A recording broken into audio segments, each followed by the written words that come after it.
नमस्कार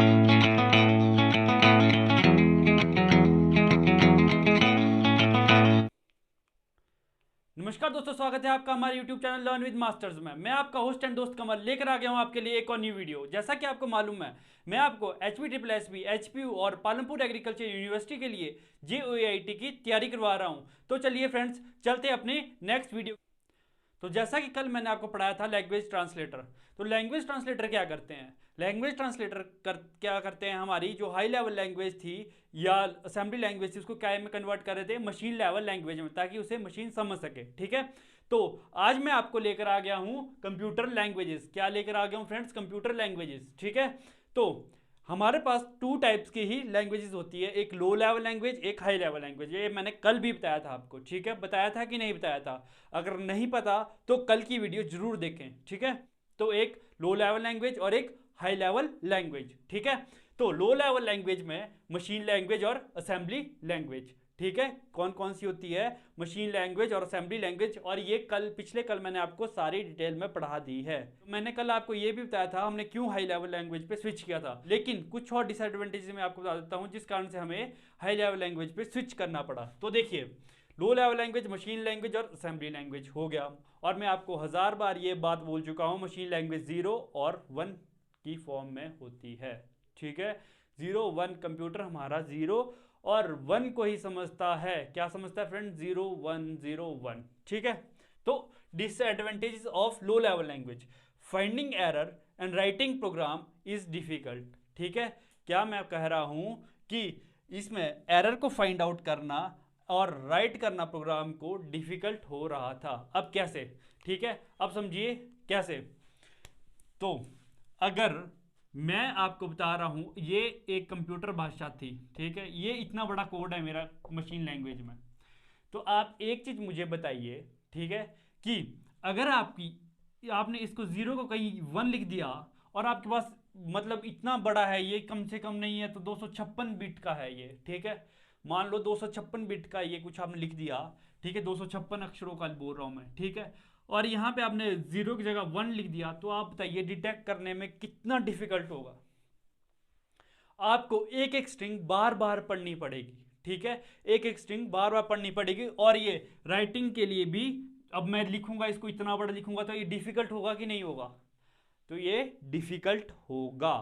ठीक है, अब मुझसे ये पूछा गया कि क्या ये ह्यूमन रीडेबल नहीं है?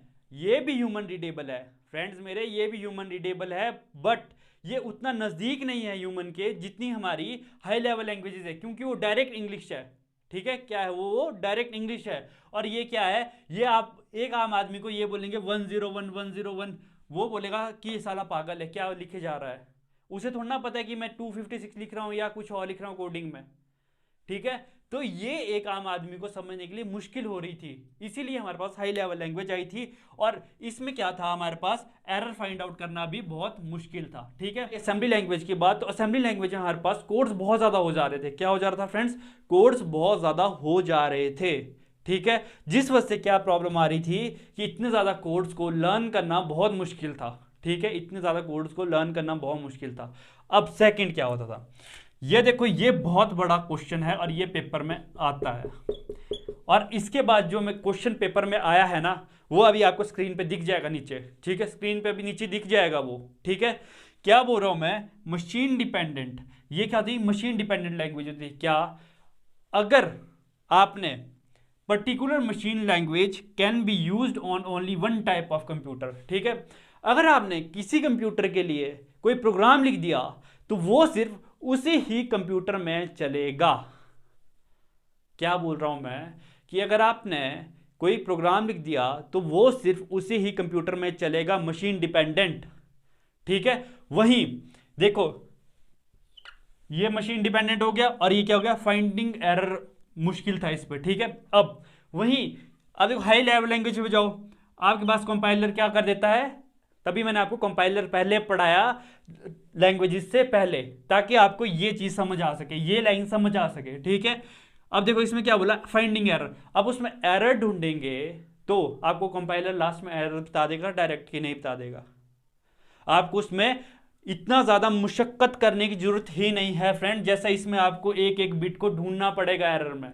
ठीक है। और राइटिंग प्रोग्राम वो तो सीधी साधी एक इंग्लिश है, अगर कोई सीख जाता है उसे डायरेक्ट सिंपल सिंपल सीख जाता है। अब देखो अगर उसको कोई 1 महीने में सीखता है ना, तो अगर किसी ने मशीन लैंग्वेज सीखनी होगी तो उसे कम से कम वही चीज़ 1 साल में लगेगा जो 1 महीने में सीख जाएगा, ठीक है। तभी मैं बोल रहा हूं ये जो ये है ये किसका एडवांटेज बन जाता है, ये एडवांटेज बन जाता है हमारा हाई लेवल लैंग्वेज का, ठीक है। उसमें प्रोग्राम राइट करना भी इजी था और एरर फाइंड आउट करना भी इजी था। अब देखो आपके पास नीचे क्वेश्चन आ रहा होगा एक, ये HP SSSB ने पूछ चुका है, ठीक है। HP SSSB क्वेश्चन पूछ चुका है कि जो हाई लेवल लैंग्वेज होती है, क्या बोल रहा हूं, जो हाई लेवल लैंग्वेज होती है वो मशीन इंडिपेंडेंट होती है। क्या बोल रहा हूं, वो मशीन इंडिपेंडेंट होती है। हाई लेवल लैंग्वेज हमारी मशीन इंडिपेंडेंट होती है। और अब हमने उसको मशीन इंडिपेंडेंट क्यों बोला बताइए जरा। मशीन इंडिपेंडेंट इसलिए बोला, अगर आपने वो प्रोग्राम कोई प्रोग्राम, ठीक है, इस कंप्यूटर पे भी लिख दिया है ना, तो वो दूसरे कंप्यूटर पे भी चल पड़ेगा, इसलिए वो मशीन इंडिपेंडेंट होता है। क्या होता है, मशीन इंडिपेंडेंट प्रोग्राम होता है। बढ़ते हैं आगे हाई लेवल लैंग्वेजेस की तरफ, ठीक। तो फ्रेंड्स चलिए बढ़ते हैं अपने next topic high level languages की तरफ, ठीक है। तो फ्रेंड्स हमारे पास बहुत सारी हाई लेवल लैंग्वेजेस है, लेकिन मैं आपको वो लैंग्वेजेस लेकर आया हूं ज़्यादा जो हमसे पेपर में पूछी जाती है, ठीक है, पेपर में जो हमसे पूछी जाती है, ठीक है। तो चलिए बढ़ते हैं फर्स्ट लैंग्वेज की तरफ। फर्स्ट लैंग्वेज कौन सी है हमारे पास, फोर्ट्रेन, ठीक है। कौन सी है, फोर्ट्रेन। जब मैंने आपको हिस्ट्री एंड जनरेशन करवाया था तब भी मैंने आपको फोर्ट्रेन के बारे में बताया था कि नहीं बताया था, मैंने आपको फिर भी फोर्ट्रेन के बारे में बताया था। फोर्ट्रेन की फुल फॉर्म क्या होती है, FOR फॉर फॉर्मूला, ठीक है, फॉर्मूला ट्रांसलेशन, ठीक है, TRAN फॉर ट्रांसलेशन। और इसकी ही कई बार फुल फॉर्म पूछ ली जाती है, ठीक है। कब इजाद हुई थी ये, 1957 में। कब हुई थी इजाद ये, 1957 में, ठीक है। और कौन सी जनरेशन की लैंग्वेज है, थर्ड जनरेशन लैंग्वेज है, ठीक है। लिखते रहिएगा इसे, नोट बनाते रहिएगा इसके, थर्ड जनरेशन लैंग्वेज है। मैंने आपको उस टाइम भी बताया था कि थर्ड जनरेशन लैंग्वेज है। सेकंड जनरेशन हमारे पास असेंबली लैंग्वेज है। सेकंड जनरेशन के लास्ट में यह आ गई थी, लेकिन हम इसे गिनते हैं थर्ड जनरेशन में ही, ठीक है। और अब इससे इंपॉर्टेंट क्वेश्चन आता है, इसके फादर कौन है, इन्वेंटेड बाय, क्या है, इन्वेंट किसने किया था, इसे इन्वेंट किया था जॉन बैकस ने, ठीक है। किसने किया था, जॉन बैकस ने। स्पेलिंग देख लीजिएगा फ्रेंड्स अपने आप, ठीक है। किसने किया था, जॉन बैकस ने। थर्ड लैंग्वेज है, 1957 में थी, फॉर्मूला ट्रांसलेशन आई किस पर्पस। और एक और क्वेश्चन, ये हमारे पास फर्स्ट लैंग्वेज है, फर्स्ट हाई लेवल लैंग्वेज है, फर्स्ट हाई लेवल लैंग्वेज क्या है friends, first high level language. सबसे पहले यही लैंग्वेज बनी थी हाई लेवल लैंग्वेज, ठीक है। क्या कह रहा हूं मैं, सबसे पहले यही लैंग्वेज बनी थी। ये देखिए इससे इंपॉर्टेंट पॉइंट्स है। और एक और इंपॉर्टेंट पॉइंट बताता हूं मैं आपको। अब फॉर्मूला ट्रांसलेशन का मतलब क्या है, मतलब आई क्यों थी, किस लिए आई थी। देखो जैसे हमारे सुपर कंप्यूटर्स, अब मैं आपको एग्जांपल बताता हूँ सुपर कंप्यूटर का, ठीक है। मैंने विकीपीडिया से ही पढ़ा है थोड़ा सा ये सुपर कंप्यूटर, ठीक है। जब हमारी वेदर प्रिडिक्शन करनी होती है तो वहाँ पे ये वाली लैंग्वेज यूज़ होती है, ठीक है। जब हमारे को वेदर की प्रिडिक्शन करनी होती है, और कैसे करते हैं हम, सुपर कंप्यूटर से। और इस टाइम हमारे पास कौन सा कंप्यूटर है, सुपर कंप्यूटर है जो हमारी वेदर की प्रिडिक्शन करता है, वो है प्रत्यूष। मैंने आपको सब कुछ हिस्ट्री एंड जनरेशन में करवाया है, ठीक है। अब फॉर्मूला ट्रांसलेशन, ठीक है। और एक क्वेश्चन अभी आपको यहां आ रहा होगा, ये क्वेश्चन आ चुका है, और किस पर्पज के लिए यूज होती है, ठीक है, आपको आ रहा होगा। अब देखो ये होती है साइंटिफिक पर्पज के लिए यूज, साइंटिफिक पर्पज के लिए यूज, ठीक है। अब मैं क्या कहना चाह रहा हूं फ्रेंड्स, मैं कहना चाह रहा हूं अब वेदर प्रिडिक्शन के लिए कैसे यूज होती है, थोड़ा सा मैं बता देता हूं आइडिया जैसा, ठीक है। क्या होता है कि आपकी हवाएं कितनी तेज आ रही हैं, बादल कितने तेजी से बन रहे हैं, कितने दिन बाद बादल बनेंगे, उनकी गणना करता है। ये क्या करता है, मैथमेटिकली उनकी गणना करता है और उनको क्या कर देता है, ट्रांसलेट कर देता है। तभी हमने लिखा है फॉर्मूला ट्रांसलेशन। ठीक है, ये क्या करता है, मैथमेटिकली उनकी गणना करता है और उनको क्या में चेंज कर देता है, एज अ मशीन लैंग्वेज में। आया समझ? ये हमारे पास फॉर्मूला ट्रांसलेशन। और अगर आप ये लिखना चाहो कहाँ यूज होती है, यूज इन सुपर कंप्यूटर। ठीक है, use in super computer.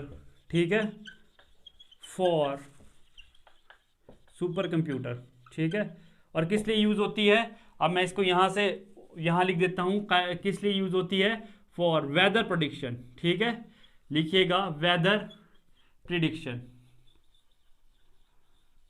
I think so इससे ज़्यादा तो हमसे HP SSS इस फोर्ट्रेन लैंग्वेज में से नहीं पूछने वाली। ठीक है, फॉर्मूला ट्रांसलेशन 1957 में आई थी, थर्ड जनरेशन लैंग्वेज थी, जोहन बेकस द्वारा थी बनाई गई थी, फर्स्ट हाई लेवल लैंग्वेज थी, साइंटिफिक पर्पज के लिए यूज होती है, use in supercomputer for weather prediction. ठीक है, आया फोर्ट्रेन आपको समझ? चलिए चलते हैं नेक्स्ट कोबोल की तरफ। ठीक है, तो चलिए फ्रेंड्स अब आते हैं अपनी सेकंड लैंग्वेज कोबोल की तरफ। ठीक है, कोबोल। अब इसकी भी क्या है, फुल फॉर्म है। क्या है फ्रेंड्स, फुल फॉर्म है COBOL। ठीक है, क्या फुल फॉर्म है, इसको मैं राइट लगा देता हूँ, ये हो चुका है। क्या फुल फॉर्म है इसकी, CO फॉर कॉमन। ठीक है, common business oriented, O for oriented language. ठीक है, CO for common, B for business, O for oriented, L for languages. ठीक है, आती किसके लिए यूज है, अब नाम से ही जैसे पता लग रहा है बिजनेस के ही काम आती होगी। काय के काम आती होगी, बिजनेस के ही काम आती होगी। बनाई गई थी 1959 में, 1959 में बनाई गई थी। और किसके द्वारा बनाई गई थी, वो थी, कौन लेडी थी, वो थी ग्रेस हुपर। ठीक है, क्या नाम था उन लेडीज का फ्रेंड, ग्रेस हुपर। अब आपको इस नाम से कुछ ना कुछ याद आना ही चाहिए। ठीक है, इस नाम से अब आपको कुछ ना कुछ याद आना ही चाहिए, ग्रेस हुपर। मैंने आपको जब पढ़ाया था, क्या पढ़ाया था, जब मैंने आपको हिस्ट्री एंड जनरेशन पढ़ाई थी, ग्रेस हुपर ने क्या किया था, एक और काम किया था। बताइए फ्रेंड्स, ग्रेस हुपर ने एक और काम किया था। तो चलिए मैं यही बता देता हूं, इन्होंने क्या किया था, जो हमारा फर्स्ट इलेक्ट्रोमैकेनिकल कंप्यूटर था, कौन था, हार्वर्ड मार्क 1 था कि नहीं था। जो हमारा फर्स्ट इलेक्ट्रोमैकेनिकल कंप्यूटर था हार्वर्ड मार्क 1, वो भी इन्होंने किसके साथ बनाया था, हार्वर्ड आइकन के साथ बनाया था। इन दोनों ने क्या बनाया था, फर्स्ट इलेक्ट्रोमैकेनिकल कंप्यूटर। ठीक है, क्या बनाया था, first electromechanical computer, electromechanical computer. और क्वेश्चन ये कई बार पूछा जा चुका है, फर्स्ट इलेक्ट्रोमैकेनिकल कंप्यूटर किसने बनाया था, तो वो थे ग्रेस हुपर। ग्रेस हुपर और हार्वर्ड आइकन, और ये एक महिला थी, फीमेल। नाम पर मत जाना फ्रेंड्स, ये तो एक महिला थी। अब ग्रेस हुपर ने एक और काम किया था, क्या काम किया था, जो क्या किया था इन्होंने, जो हम बोलते हैं ना फर्स्ट कंपाइलर का डिजाइन भी किसने किया था, वो भी ग्रेस हुपर द्वारा ही किया गया था। फर्स्ट कंपाइलर डिजाइन किसने किया था, वो भी ग्रेस हुपर द्वारा ही किया गया था। आया समझ फ्रेंड्स? और ये एक अमेरिकन कंप्यूटर साइंटिस्ट थी।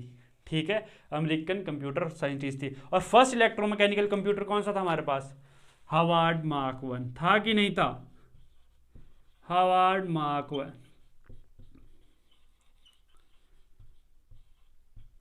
अगर आपने मेरी फर्स्ट हिस्ट्री एंड जनरेशन वाली वीडियो नहीं देखी है तो फ्रेंड्स मैं बार बार कह रहा हूं, प्लीज़ उस वीडियो को देखिए। ठीक है, प्लीज़ उस वीडियो को देखिए।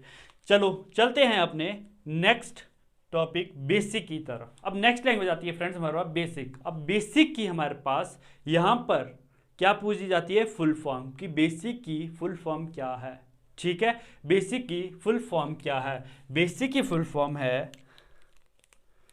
देखो, B for beginners, A for all purpose, S for symbolic, I for instruction, C for code.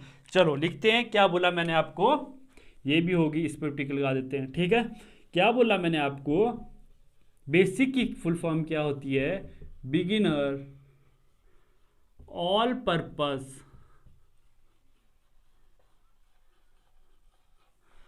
Beginner, all purpose, symbolic, instruction code, symbolic instruction code.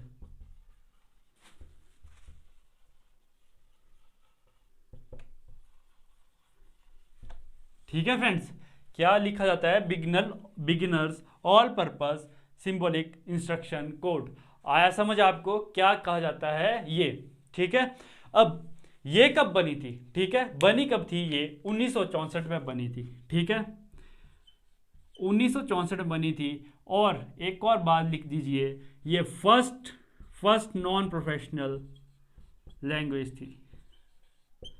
मतलब क्या, ये उनके लिए बनाई गई थी जो स्टार्टिंग कर रहे थे, लैंग्वेज सीखना चाहते थे। ठीक है, इसीलिए इसे नॉन प्रोफेशनल लैंग्वेज कहा जाता है। क्या कहा जाता है, नॉन प्रोफेशनल लैंग्वेज कहा जाता है। जैसे कि मैं हूं, मुझे कुछ भी नहीं आता। ठीक है, तो अगर मैंने स्टार्ट करना है लैंग्वेज सीखना, तो मुझे कहाँ से स्टार्ट करनी होगी, बेसिक से। ठीक है, कहाँ से करना होगा, बेसिक से। अब ये बनाई किस किस ने थी, ठीक है, ये बनाई किस किस ने थी, ये बनाई थी, दो बंदे थे हमारे पास, दो साइंटिस्ट थे। ठीक है, जॉन, एक तो उनके नाम ही याद नहीं होते फ्रेंड्स, कैमिनी एंड थॉमस कर्ट्स।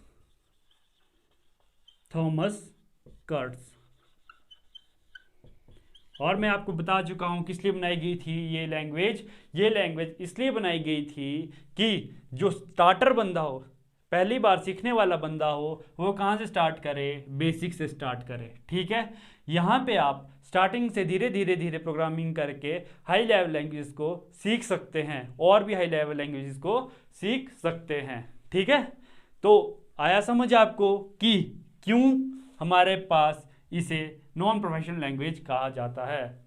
ठीक है, तो ये था हमारे पास बेसिक का थोड़ा सा स्ट्रक्चर, और इसमें से ही क्वेश्चन आएंगे, अगर आएंगे। ज़्यादा क्वेश्चन क्या पूछ सकता है, या बेसिक की फुल फॉर्म, या किसने बनाया था और कौन से सन में इजाद हुई थी। ठीक है, यही क्वेश्चन पूछ सकते हैं।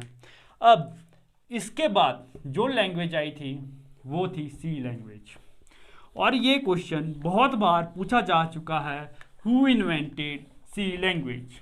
ठीक है, कौन सा क्वेश्चन बहुत बार पूछा जा चुका है friends, who invented C language. C language को किसने बनाया था, बताइए आप। सी लैंग्वेज को बनाया था हमारे पास डेनिस रिची ने। किसने बनाया था, डेनिस रिची ने। ठीक है, और कब बनाया था, ये बनाया था 1972 में। कब बनाया था फ्रेंड्स, 1972 में। और सी लैंग्वेज सबसे मेन लैंग्वेज, ठीक है, मदर ऑफ ऑल लैंग्वेजेस किसे कहते हैं, हम सी लैंग्वेज को कहते हैं। किसे कहते हैं friends, mother of all languages. कौन सी होती है फ्रेंड्स हमारे पास लैंग्वेजेस, किसे कहा जाता है, मदर ऑफ ऑल लैंग्वेजेस किसे कहा जाता है, सी लैंग्वेज को कहा जाता है। और किस लैब में हुई थी, AT&T लैब। यहां पे इसकी आविष्कार किया था किसने, डेनिस रिची ने।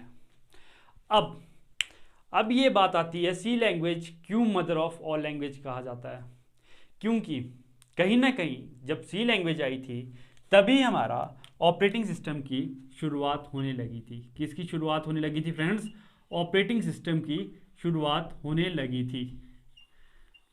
और फर्स्ट जो इससे, और जो क्या बोल रहा हूं मैं आपको, फर्स्ट जो हमारे पास ऑपरेटिंग सिस्टम जो इससे इसकी लाइब्रेरीज से तैयार हुआ था वो कौन था, वो था यूनिक्स। ठीक है, वो कौन सा था, यूनिक्स। ठीक है, और ये 1971 में बन गया था। अब आप बोलोगे ये लैंग्वेज 1972 में आई और 1971 में यूनिक्स बन गया, आप क्या पढ़ाए जा रहे हो फ्रेंड्स। जो ये यूनिक्स ऑपरेटिंग सिस्टम था ना, जो ये यूनिक्स ऑपरेटिंग सिस्टम था, ये भी डेनिस रिची और इनके साथ एक और थे, केन थैम्पसन। ठीक है, कौन थे, ये बनाया गया था डेनिस रिची और एक और बंदा थे, केन थैम्पसन। ठीक है, ये दोनों क्या कर रहे, इन दोनों द्वारा इस यूनिक्स ऑपरेटिंग सिस्टम का क्या हुआ था, यूनिक्स ऑपरेटिंग सिस्टम इन दोनों ने बनाया था, केन थैम्पसन और डेनिस रिची ने। ठीक है, तो क्या हुआ था, हमारी जो सी लैंग्वेज थी 1969 में ही बन के तैयार हो गई थी। ठीक है, लेकिन ये क्या कर रहे थे, उससे एक यूनिक्स ऑपरेटिंग सिस्टम बनाने की तैयारी कर रहे थे। ठीक है, यूनिक्स ऑपरेटिंग सिस्टम बनाने की तैयारी कर रहे थे, लेकिन इन्होंने क्या किया, पहले यूनिक्स ऑपरेटिंग सिस्टम बना दिया, उसके बाद सी लैंग्वेज को क्या किया, आउट किया सबके लिए कि सी लैंग्वेज क्या चीज है। ठीक है, अब इसे मदर ऑफ ऑल लैंग्वेजेस क्यों कहा जाता है, क्योंकि सबसे बड़ी आधार क्या है इसका, क्योंकि जो असेंबली लैंग्वेज होती थी ना फ्रेंड्स हमारे पास, सुनिएगा, इसे लिखना आपकी मर्जी है, लिखिएगा या नहीं लिखिएगा। ठीक है, क्या कह रहा हूँ फ्रेंड्स मैं, कि असेंबली लैंग्वेज जो थी, ठीक है, जितना टाइम उसको एग्जीक्यूट होने में लगता था, ठीक है, जबकि असेंबली लैंग्वेज हमारे पास लो लेवल लैंग्वेज है, ठीक है, तो उतना ही टाइम इसको सी लैंग्वेज को भी एग्जीक्यूट होने में लगता था। ठीक है, ये मैं आपको बता रहा हूं, इसीलिए इसने देखा कि सी लैंग्वेज और असेंबली लैंग्वेज का एग्जीक्यूशन टाइम बिल्कुल इक्विवेलेंट है, तो उन्होंने क्या किया, हाई लेवल लैंग्वेज सी को आगे आगे इसमें काम करना शुरू किया और मैक्सिमम लैंग्वेज इससे ही निकाली गई। ठीक है, आया समझ, इसीलिए इसे हम मदर ऑफ ऑल लैंग्वेजेस कहते हैं। हमारे पास देखिए, अब हमारे पास गेमिंग ग्राफिक्स भी सी में आने लगे थे। ठीक है, गेमिंग ग्राफिक्स के लिए भी हमारी सी यूज होती थी, गेमिंग ग्राफिक्स। ठीक है, कैसी कैसी गेम्स के लिए, जैसे आपने देखा होगा आर्चरी, आपने वो देखा धनुष बाण वाली गेम, वही बोल रहा हूं मैं। चेस के लिए हमारे पास कौन यूज होने लगी थी, हमारे पास सी लैंग्वेज की ही यूज होने लगा था। ठीक है, अब एक और क्वेश्चन, सी के बाद हमारे पास सी प्लस प्लस आई। ठीक है, सी के बाद हमारे पास सी प्लस प्लस आई, वो किसने बनाई, वो साइंटिस्ट का नाम था, अब फ्रेंड्स उन साइंटिस्ट का नाम था, अब मैं यहां लिख देता हूं। ठीक है, सी प्लस प्लस के साइंटिस्ट का नाम था हमारे पास कुछ ऐसे करके था, बुज़ार्ड ने स्ट्राउस्ट्रप, कुछ ऐसी ही लैंग्वेज, ऐसा ही था कुछ नाम। प्लीज़ फ्रेंड्स इसे एक बार आप खुद डिक्टेट कर लीजिएगा, ये बहुत ही अजीब नाम है। ठीक है, तो इसके बाद आती है हमारे पास जावा लैंग्वेज, और जब तो जावा लैंग्वेज आई उसके बाद तो सारा का सारा माहौल ही चेंज हो गया। ठीक है, क्या हुआ, सारा का सारा माहौल ही चेंज हो गया, क्योंकि उस टाइम हमारे पास क्या बन गया था, www वर्ल्ड वाइड वेब प्रचलन में आ गया था जब हमारे पास जावा आई। ठीक है, अब जावा की सबसे पहले जावा को फाइंड आउट इन्वेंट किसने किया था, ये थे जेम्स गॉसलिंग। कौन थे फ्रेंड्स, जेम्स गॉसलिंग। ठीक है, who is the father of Java, और ये 1991 में से लेकर मार्केट तो 1995 में हुई थी, लेकिन बन ये 1991 में गई थी। ठीक है, अगर क्वेश्चन आता है कब बनी थी तो 1995 लिखना, ठीक है, लेकिन ये 1991 में बन चुकी थी। ठीक है, अब आपने देखा होगा मैक्सिमम गेम्स हमारे पास, मैक्सिमम गेम्स जावा में होती है। ठीक है, आपने वो नोकिया के सिम्बियन फोन्स देखे होंगे और उसमें देखा होगा पहले गेम्स आती थी, तो सबसे पहले क्या होता था, त्रिशूल जैसे बो टाइप आते थे और जावा लिख के आता था कि नहीं आता था नोकिया के फोन्स में। अब भी मैक्सिमम एप्लीकेशन जावा प्लेटफॉर्म के ऊपर ही बनती है। अब वो मैक्सिमम एप्लीकेशन क्यों बनती है जावा पर, तो चलिए आइए समझाता हूँ। तो फ्रेंड्स ये जो लैंग्वेज है, ठीक है, ये क्या होती है, प्लेटफॉर्म इंडिपेंडेंट। अब ये तो आपको कुछ समझ ही नहीं आया होगा कि प्लेटफॉर्म इंडिपेंडेंट क्या चीज़ है। अभी आपको समझ ही नहीं आया होगा कि प्लेटफॉर्म इंडिपेंडेंट क्या लिख दिया इसने। अब जो प्लेटफॉर्म इंडिपेंडेंट है ना फ्रेंड्स, क्या होता है कि अगर आपने कोई एप्लीकेशन बनाई ना तो सिर्फ वो विंडोज़ पे ही चलती है, ठीक है। कोई आपने एप्लीकेशन बनाई विंडोज़ के लिए तो सिर्फ वो विंडोज़ पे ही चलती है, ठीक है। अगर आपने एंड्रॉयड के लिए कोई एप्लीकेशन बनाई तो सिर्फ एंड्रॉयड पे ही चलेगी, ठीक है। लेकिन इसमें क्या होता है, ये लिख लीजिए आप, 90 to 95% एप्लीकेशंस हमारी काय की होती है, जावा बेस्ड होती है, जावा बेस्ड, ठीक है। प्लेटफॉर्म इंडिपेंडेंट का मतलब क्या है, मैं समझा रहा हूँ। ये विंडोज है, ठीक है, ये आपका यूबंतु है, ये लाइनक्स कुछ और है, ठीक है। तो जो आपने विंडोज के लिए बनाई एप्लीकेशन, वही एप्लीकेशन आपकी यूबंतु पे भी चल पड़ेगी, वही एप्लीकेशन आपकी लिनक्स पे भी चल पड़ेगी। जावा का प्लेटफॉर्म इंडिपेंडेंट का मतलब ये है, जो एप्लीकेशन आपने विंडोज़ के लिए बनाई वही एप्लीकेशन आपकी यूबंतु पे भी चल पड़ेगी, और वही एप्लीकेशन आप लिनक्स पे भी चल पड़ेगी, बशर्ते कि उस पे जावा वर्चुअल मशीन हो। क्या हो, JVM, जावा वर्चुअल मशीन हो।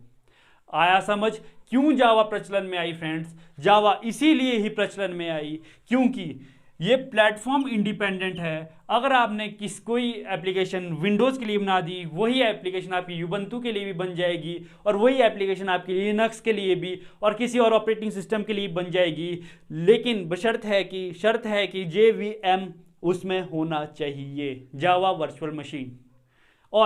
लेकिन और किसी लैंग्वेज में बनाते तो क्या होता, विंडोज़ के लिए आपको अलग प्रोग्रामिंग करनी पड़ती, यूबंतु के लिए अलग और लिनक्स के लिए अलग। आया समझ? जावा का सबसे बड़ा मतलब इसीलिए था, ठीक। अब आती है हमारे पास नेक्स्ट लिस्प। अब फ्रेंड्स हमारे पास आती है लिस्प, ठीक है, लिस्प LISP, इसकी फुल फॉर्म है लिस्ट प्रोसेसिंग। क्या है friends? List processing, list processing. अरे बनाई किसने थी? अब मुझे ये बताइए, AI का जनक कौन था? मैंने आपको ये फर्स्ट क्लास में पढ़ा रखा है, हिस्ट्री एंड कंप्यूटर जनरेशन में, कि AI का जनक कौन था। AI का जनक था हमारे पास जॉन मैककार्थी।